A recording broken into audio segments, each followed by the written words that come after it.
Hello and welcome back to 100 coding challenges in C#. This is episode 20 and it's called Not Zero Operator. In this challenge, we're going to ask the user to input a number and then we will display if that number is equal to 0 or not. If you want to have a go at this yourself, then pause the video now. Let's begin. So to start off with, let's just ask the user to input a number. And then we want to store that number into a variable. We'll just call this number. What we want to do is convert this into an int32 and then take in the console.readline to read the user's input.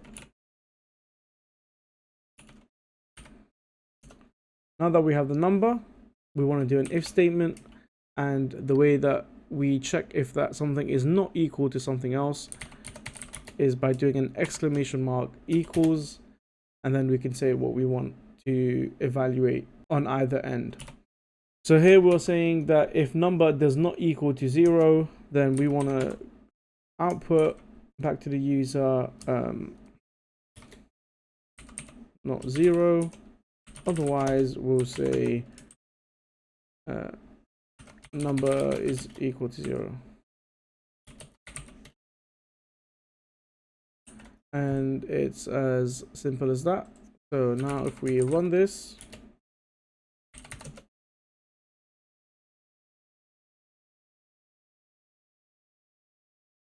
input a number, so if I enter a random number 2, it will tell me not 0. If I run it again,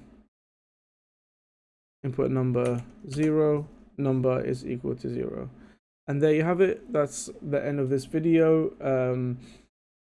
We've just gone over how to do a not equals operator, and you can use this with strings, with decimals, any type of data type, whenever you want to check that something is not equal to something else.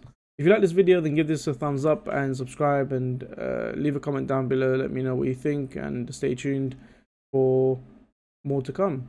I'll see you guys in the next one.